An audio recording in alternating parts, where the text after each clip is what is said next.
жазушы, кинодраматург, күйші, музыка және әдебиет сыншысы Таласбек Әсемқұлов мырза. Қош келдіңіз. Таласбек аға, әңгімеміздің әлқиссасын сіздің жазушылығыңыздан, дәлірек айтқанда, Тал түс романынан бастасақ. Менің ойымша бұл өмірбаяндық роман. Ондағы Әжігерей деген кейіпкер сіздің прототипіңіз сияқты. Қателескен жоқпын ба? Әрине, бұл романда мен басымнан өткен шын өмірде болған көптеген деректерді ішіне енгіздім әрине. Кейде өмірдегі адамның кейбір жүріс-тұрысы, тұлғасы кейде өзгеріссіз енеді әдебиетке. Иә. Ондай болады. Мысалы, Сабыт, Шерім, Сабыт деген күйші өзімнің атамның бейнесі. Шерім деген әнші. Біздің ауылда Кәрім Баймұрат деген керемет әнші болған. Ахметжан деген керемет ұста болған, оның атын өзгертпей бердім. Олар кәдімгі көркем шығармадағы кейіпкерге бергісіз адамдар еді өмірдегі. Тұлғасы, жүріс-тұрысы. Әрине көркем шығарма болғаннан кейін ішіне көптеген нәрселерді әрине ойдан шығарасың, қосасың, қиялға жол бересің, сөйтіп қосып өмір шындығын, көркем шындықты бәрін қосып жасалады. Өйткені Әжігерейдің тұлғасында, өмір баянында менің өзімнің басынан өткен көптеген жайттар бар. Балалық шақ туралы повестеуге де болады. Әжігерейдің бала шағына, боз бала шағына дейін сипатталған бұл шығармада. Адамның тағдыры балалық шақтан бастау алады деп жатады. Кез келген психологқа барсаңыз, ол балалық шағыңыз туралы сұрайды ең алдымен. Сіздің балалық шағыңыз қалай өтті? Дәл осы Тал түс романындағыдай ма? Бір ойшылдың айтқаны бар, мына менің шығармаларым дейді, осы 5 жасқа дейін көрген, білгенін, сезінген нәрселерім еді дейді. Мынандай нәрсе байқан шығарсың, мына адамның балалық шағында өмір ұзақ сияқты болып көрінеді. Мысалы, 1 жылдың өзі ұзаққа созылады. Өйткені уақытты басқаша сезінеді ол кезде адам. Сондықтан мына балалық шақтағы адамның алған әсерлер, әрине, олар әсер етпей қоймайды. Олар өзінің ізін тастайды көркем шығармада. Мысалы ғана негізі адам дұрыс қалыптасқаны жақсы. Мына өмірде тәрбиесі бәрі дұрыс болып, жақсы ортада өскені, уызға жары өскені. Иә, ата-ана бұл баланың алғашқы ұстазы дейміз ғой. Иә. Ал сіздің алғашқы ұстазыңыз ата мен әже болды. Айырмашылық бар ма ата-ананың тәрбиесі мен ата-әженің тәрбиесінде? Мен әрине кемпір шалдың қолында өстім. Олар әрине менің әке-шешемнен мүлде кішкене басқашалау болатын. Менің әке-шешем кейін енді әке-шешем екенін кейін білдім. Олар енді советтің ықпалында қалыптаса бастаған адамдар ғой. Олар жүріс-тұрысы бәрі қазіргі заманның адамдары сияқты болатын да.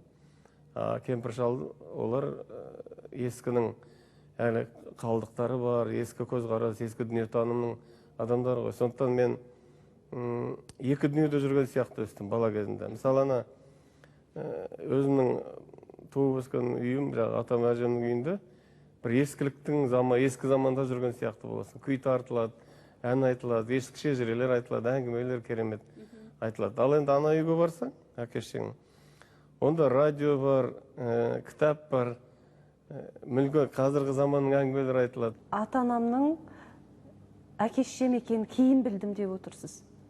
Бұл ауыр соққы болған шығар сіз үшін. Соны романда айтылған ғана, дәл өлетін кезде шал. Баяғы мен сенің әкең емеспін, мен сенің атаңмын, және әкеңнің әкесі емеспін. Нағашы атаңмын мысалға. Сенің шын әкең анау қайтыс болып кеткен Баймұхан, шешең Халима деген сияқты айтады ғой. Сонда сол 10-шы класс оқып жүргенде айту кемпір шалдың қолында жүрдім, кемпір шалдың баласы болдым, бірақ ішім сезетін бір нәрсені. Кейіннен сол шал өлерінде барлық шындықтарын айтты. Сол кезде әрине мен үшін ол үлкен, не деймін енді, бір дүнием төңкерілгендей ме. Өйткені атам өлгеннен кейін енді мен жетім бала сияқтымын ғой. Бір кезде әпкем деп жүрген әйел шешем болып шығады. Баяғыда ағам деп жүрген адам ол менің әкем болып шығады. Көрдіңіз бе? Жазушы болуыңызға осы нәрсе түрткі болды деп ойламайсыз ба? Былай ғой, мына осы күні көп мына Хемингуэйдің сөзін көптеген адам келтіреді ғой. Жауыр болған ғой, анау жазушылықтың бірінші шарты бақытсыз балалық шақ дейді ғой. Иә. Мен айтар едім, бұл жерде менің ойымша Хемингуэй мына тағдырдың ауырлығын айтпаған. Өйткені қараңыз, мысалға Абай, Абайдың тағдырын ауыр деп кім айтты, мысалға. Аға Сұлтан Құнанбайдың баласы, ешқандай қиыншылық көрмей өскен, нешем не кем демеген, қалаған нәрсесін алған,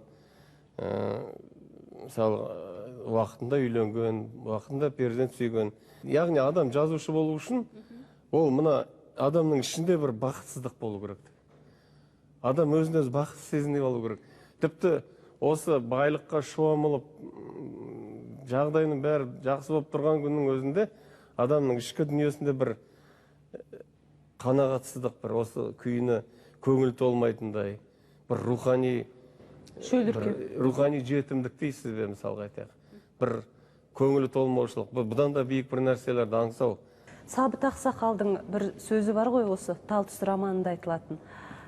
Өнерді сор ғана көтереді. Баламның маңдайының соры бесел деп. Мұны қалай түсінуге болады? Егер мысалға өнер адамы бақытты болатын болса, ол өнерін ары қарай өркендете алмайды да. Неге? Неге дейсіз ғой? Бір ақынның айтқаны бар, қазақтың ақынның. Мына кедейшіліктен тілім шықты, кедейшіліктен ақын болдым деп айтады. Яғни мына тақсіреттен, өмірдің тақсіретін көп кешкен қиыншылық кейде ол да мына өнерге себеп болып жатады да. Сонда мына Сабыттың айтып отырғаны, ана тоғышар адам болса, ол өнерлі адам болмайды. Мысалға батысты алыңыз қазір. Бізде батыста мас культура дейді ғой. Тобырлық мәдениет неге? Өйткені тойынды ғой батыс. Әсіресе екінші дүниежүзілік соғыстан кейін мына Американың президенті, Европаның қайраткерлері бәрі ақылдасып отырып, мына дүниені арзандату керек, өмірді арзандату керек. Сонда халықты тойғызсаң, халық тыныштанады, революция болмайды дейді. Сол байлыққа бөккен халық енді өмірге қанағаттанбай неше түрлі сындықтар басталды ғой батыста. Хиппилер, 60-шы жылғылар, наркотиктер. Сіз өзіңізді өнерге арнаған адамсыз ғой, басы бүтін. Иә. Сонда күнделікті күйбің тіршілікпен, үй шаруасымен, бала-шаға, қара қазан сары баланың қамымен дегендей кім айналысады? Енді әйелім айналысады. Балаларым, екі балам бар ғой енді. Баламның үлкені шаруашылыққа айналысады, әйелім айналысады. Сол қолдан келгенше маған жағдай жасауға тырысады. Әрине, кейде мен де өнерімді көрсетемін, кейде. Палау басатын әдетім бар жаңағы. Барып, палау басып беріп жаңағы. Мақтаныш үшін. Негізінен мен жазумен отырған адаммын ғой. Қаншама романдар бар басында. Романның жобалары бар, иә? Соның Тал түсті жаздым, Тәттімбет деген роман шығып жатыр қазір жылға, иә? Алда Бөгенбай туралы, Батыр Бөгенбай туралы роман жазғым келеді. Қазақтың, біздің бүкіл тарихымыз әдебиетке айналған жоқ, әлі киноға айналған жоқ. Біз ең артта қалған бұл тұрғыда халықпыз ғой. Өйткені біздің басқа халықтарды қарасаңыз, орыс, басқа халықтарды қарасаңыз Европаның, олар бүкілдің тарихы көркем әдебиетке айналған. Бүкіл тарихы, бүкіл мәдениеті киноға айналған.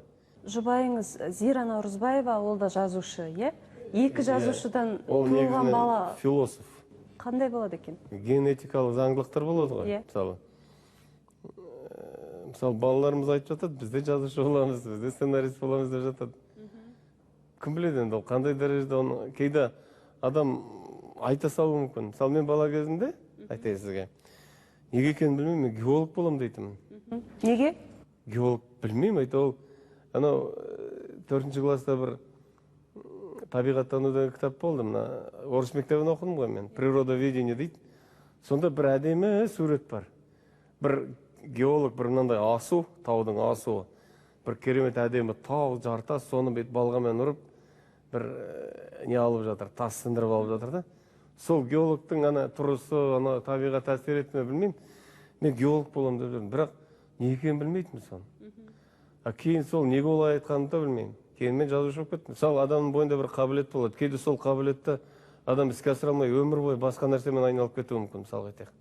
Қарасаңыз, біздің қоғамда миллиондаған адамдар өзінің шаруасымен айналыспайды ғой. Бір адам жүреді, өмір бойы ілініп салынып әдебиетте жүреді, иә? Сорлы болғанда сорлы, жазғандарын енді түкке тұрмайды. Қарайсың, ойлайсың, кейде осыдан бір жақсы бухгалтер шығармайды, немесе инженер болар ма еді, жақсы. Көрдіңіз бе? Яғни не деген сөз? Қоғамда өзінің орнында отырған адам сирек өте. Көп жағдайда адам тағдырға бағынады, сол тағдыр бір жолға салады, сосын амалсыз сол мамандықты қолдан келгенше әйтеуір меңгеруге тырысады, ұятқа қалмауға тырысады. Ал сіз... Сол мына мен түсініп отырмын, баяғы өзіңіздің тағдырыңыз деген сияқты. Иә, таптыңыз ба? Мен мысалы былай, мен өнерпаз, музыкант болдым әуелі, иә? Сосын өнерпаз болып жүрдім, күйші болдым, керемет сахналарға шықтым. Марқұм Рахым Құлбердібаев ақсақал мені осы сахналарға тартып, барлық жерде насихаттап сөйтіп жүрді. Сонда бірақ сол кездің өзінде мен жазуға деген бір керемет ынта болды. Содан кейін әскерден кейін Каспийге оқып өстім. Сол кезде ептеп жаза бастадым. Мысалға Акутагава деген Жапонның жазушысы ғой деп ұмытпасам айтқаны бар. Талант ол 5% дейді. 95% еңбек дейді, қара тер дейді. Сіз жаңа айттыңыз, әдебиетте кездейсоқ жүрген адамдар көп деп. Демек олардың еңбекқор болмағаны ғой, иә? Олар оқып, дамуға ұмтылмай ма? Сол себепті нашар жазушы ма сонда? Совет заманында не, жазушыларға ақша көп төлейтін. Мысалға, бір кітап жазатын болсаң, ол кітабың шығып кететін болса, мысалға айтайық. Сол кезде совет ақшасы өте қымбат. Сол 15 мың теңге алатын болсаң, совет ақшасымен. Ол бір орташа семьяның 15 жылдық несі, күн көрісі. Сен мысалы ауылда қара терге малшынып өлсең де ондай ақша таппайсың да. А бұл жерде жазып таба ала саласың. Сондықтан енді менің әріптестерім біраз шулауы мүмкін. Ертең маған звондап ұрсуы да мүмкін. Сен не айтып тұрсың баяғы? Ал қазір Таласбек аға, заман басқа. Қазір жазушылардың ешқайсысы қаламақы алып жатқан жоқ. Керісінше өз қалтасынан төлеп кітабын шығармасақ, қаламақы төленбейді бұрынғыдай. Қазір не себеп болады дейсіз жастардың әдебиетке келуі? Қазір мысалы бір себебі бар. Ол шын әдебиетші болуы мүмкін да. Мысалы ешқандай пайда таппайтынын біледі, кітабын ақша алмайтынын біледі. Бірақ инстинкт, мына адамның тіршілік иелерінің бойында болатын бір инстинкт болады, мысалға айтайық. Сол сияқты жазуға деген бір түсініксіз бір ықылас пейіл адамда болады, жазсам деген. Және сол шын әдебиетші, жақсы жазушы болуы мүмкін, жақсы ақын болуы мүмкін, мысалға айтайық. Ал енді бір адамдар бар. Қазірдің өзінде амалын тауып ақша тауып жүргендер болады да. Қазір осы ешкімге ештеңе төлеп жатқан жоқ. Тендерге түсудің өзі қиын. Мысалға, тендерге түсу үшін жазушылардан рұқсаты керек екен. Онан кейін барған күннің өзінде жеңесің бе, жеңбейсің бе, әлде құлақ баласың, оны Құдай біледі да. Соның өзінде жол табатын бір керемет пысықтар болады да. Енді үшінші себебі нанбауың мүмкін, күлуің мүмкін да. Мына әдебиетке ең адал адамдар нелер ғой? Графомандар. Оларға мына әдебиеттің мағынасы ештеңенің керек жоқ. Оларға мына қаламының астынан жазудың шығып жатқаны, әріптердің бүйтіп дөңгеленіп, сол қызық, процесс қызық та. Олар ешқашан жазғанын ешқайда апармайды, апарса басылмайды, ешқашан жолы болмайтынын біледі. Бірақ жазуын ешқашан тоқтатпайды. Және жазғандар түкке тұрмайды. Міне осындай контингент. Таласбек аға, студент кезіңізде Асқар Сүлейменовтің інісі болып қасында жүрдіңіз. Сонда ол кісі сізге өсиет айтқан екен. Сен өте таланттысың, белгілі бір күй мектебінің жалғыз өкілісің. Сондықтан өз-өзіңді сақта, біреу сені тілдеп жатса да, басыңнан сөз асыра сал. Өйткені талантты болған біздің қоғамда қатерлі деп. Осы аманатты қаншалықты орындадыңыз? Әрине, қолдан келгенше орындауға тырыстым. Өйткені совет қоғамы былайша айтқанда, ол таланттарды жоюға жоспарланған, солай программаланған қоғам ғой. Оларда тек елдің бәрі бірдей болу керек, ешкім аспау керек. Сондықтан асып тұрған адамды қолдан келгенше жоқ қылуға тырысады. Мысалы, кезінде қырған, жойған, одан кейін диссидент қылып шетелге шығаратын болған, заң жұмсарғанда. Бірақ сол негізгі мағына өзгермейді. Бірақ кейде сол өсиетті орындай алмай қалатын кездерің болады. Бір жерде бір сұмдық бір әділетсіздік болып жатады. Біреулер жабылып жатады, мысалы, біреуді қорғау керек болады, мысалы. Сол кезде ана өсиетті бәрін жинап тастайсың да кейде кірісіп кетесің жаңағы полемикаға. Ондай жағдай болды. Біздің қоғамға қажет, ұлтқа қажет, қазаққа қажет нәрселер айтылу керек кезде айтасыз ба сіз? Біреулер былай дейді, сіз неге тығылып жүресіз ылғи дейді. Сіз неге қоғамдық анандай үлкен мәселелерге араласпайсыз? Неге үн қоспайсыз? Саяси мәселелерге неге араласпайсыз? Сондай сұрақтар қойды да. Біріншіден, мен қорқақ емеспін. Мысалы, менің кім болғанымды білу үшін 2000 жылдардағы анау кітап газеттердің тігінділерін, әсіресе Алтын Орда, сондай газеттердің тігінділерін алып қарасаңыз, сол кезде мен қалай ойрандағанымды көреді. Үлкен, енді кең тұрғыда сұрап отырған шығар мүмкін. Жоқ, дұрыс. Қазақ зиялылары неге үнсіз деген мағынада? Мысалы, маған айтады, неге Жаңаөзенге араласпадыңыз? Мен неге аралассам ол жерде? Ол кәдімгі үлкен саяси ойын. Асқар Сүлейменов ол ұлы адам болған, ұлы теоретик болған. Ол айтады, саяси күреске қанға батып төбелесу керек жоқ дейді. Егер сен жақсы мақалалармен, жақсы нәрселермен, дүниелермен, сен ұлтыңның басын, ішкі дүниесін аршысаң, онда күресіп не керек дейді. Сен мақсатыңа жеттің ғой. Міндетті түрде бар абақтыға жату, соның жолында өлу шарт емес. Таласбек аға, шетелдің жұлдыздары осы өзінің бір аспабын сақтандырыпты $1 миллион жаңағы күй ойнайтын аспабын, мысалшы. Бір әнші өзінің даусын сақтандырыпты деп естіп жатамыз. Сізге де Асқар ағамыздың меңзегені осы ғой, саусағыңды сақтап жүр, абыройыңды сақта, өйткені сен жаңағы Тәттімбет күй мектебінің жалғыз өкілісің деп. Енді сол бала Тәттімбет күй мектебінің жалғыз өкілі, яғни сіз күй өнерін кімге мұра етіп қалдырасыз?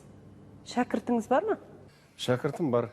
Бір бала бар. Құдайға шүкір, енді өмір жасы ұзақ болсын, аман болсын. Мен ондай алғыр баланы көргім жоқ. Тартқаныңды дереу алады, керемет тартады, орындап береді. Пайым өте терең, күйді өте терең түсінеді. Ардаби Мәуліт деген бала бар. Консерваторияны бітірген. Астанадағы өнер несі бар ғой, академиясы. Сонда қызмет етеді. Ал балаңызды тәрбиелегіңіз келген жоқ па? Енді мен оған зорлықпен тәрбие бере алмаймын. Егер балам домбыра үйренгісі келіп жатса, кезінде нағашы атаңыз сізді асырап алып баулады ғой. Әрине, бұл енді аңызбен астас нәрсе, бірақ болған нәрсе. Түс көрген ғой. Түсінде мына жиенің домбыраңды ұстайды деген ғой. Сосын келгенде мен екі жақтан айырып алып кеткен ғой, ақсақал. Әрине, менің басым магнитофон емес, ол кезде кедейміз, магнитофон жоқ үйде. Естігеннің бәрін басыңа сақтау мүмкін емес. Сонымен қолдан келгенше мен көп күйді алдым, бірақ одан да көп күй ол кісімен о дүниеге кетті. Ал шәкіртіңізге сіз өзіңіз білетін күйдің бәрін үйреттіңіз, е? Білгенім бәрін, ақындарша айтқанда, халқыма бердім, былайша айтқанда. Бәрін жазып, Маңгүйге де кірді, радионың архивтеріне бәрінде жатыр. Ана Ардаби мен шәкірт сол шетінен үйреніп жатыр. Біржан Сал фильмінің сценарийін жаздыңыз. Осы киноға қатысты сіз шәкірттерімнің бірі деп атаушы едіңіз. Бекболат Тілеухан ағамыз сыни пікір білдірді. Қалай қабылдадыңыз, қандай көңіл күйде болдыңыз?